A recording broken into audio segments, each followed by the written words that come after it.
اوښکې وینې او خولې سره یو ځای شوې. اوښکې وینې او خولې سره یو ځای شوې، نازک لاس او زولنې سره یو ځای شوې.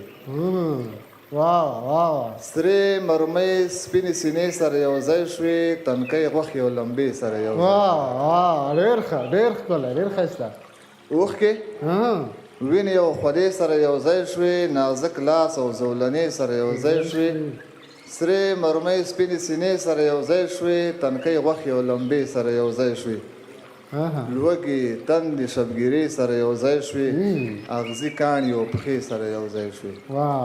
لوږې تندې شبګیرې سره یو ځای شوې، اغزي کاڼي او پښې سره یو ځای شوې، دعاګانې او سجدې سره یو ځای شوې، خویندې وروڼو جنازې سره یو ځای شوې.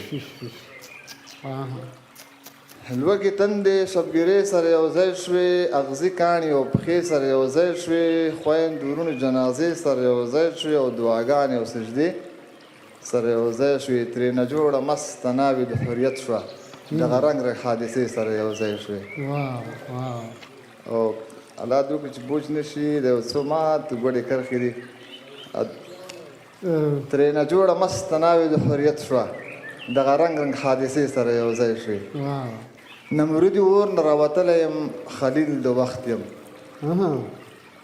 نمرودي اور نه راوتلی یم، خلیل د وخت یم، او په ابرها را نازل شوی یم، ابابیل د وخت یم.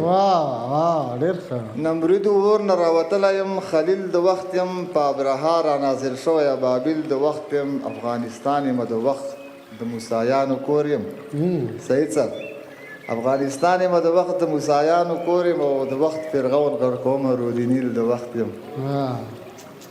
افغانستان د یو جومات په شان مثال لري، دلته ګنده خلک کفري نظریې خوند نه کوي، دلته سوچه افغانان پاکې عقیدې په کار دي، دلته مفسد خلک غربي نظریې خوند نه کوي، او دلته چې څوک اوسي نو دغه شرایط به مني. دلته چې څوک اوسي نو دغه شرایط به مني، د شریعت په دایره کې به ژوندون تېروي، د افغانیت د ارزښتونو احترام به کوي، حیا عزت او په پرده کې به ژوندون تېروي، غلام فکرونه او د خاورې خرڅول به نه وي، د دې ولس د شتمنیو لوټول به نه وي، او دلته به هیڅوک هم پردي تهذیب ته کار نه کوي، او زمونږ د ځوان نسل فکري تخریبول به نه وي.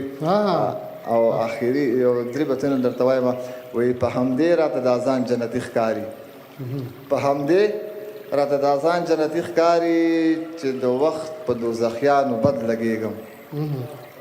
په همدې راته دا ځان جنتي ښکاري، چې د وخت په دوزخیانو بد لګېږم، هم مظلوم یم هم ملګری د مظلوم یم، زه به تل په ظالمانو بد لګېږم. د حریت او خپلواکۍ ثبوت مې دا دی چې مدام په غلامانو بد لګېږم. د حریت او خپلواکۍ ثبوت مې دا دی چې مدام په غلامانو بد لګېږم، زه د دې دور موسی مطالب یم، زه به تل په فرعونیانو بد لګېږم. جانانه تا چې وفا نه پېژانده، ما انتظار او سودا نه پېژانده، او زه ځکه ټولې دنیا وپېژاندم چې ما دا ټوله دنیا نه پېژانده. ډېر ښکلی، ډېر ښایسته، ډېره مننه مفتون صاحب.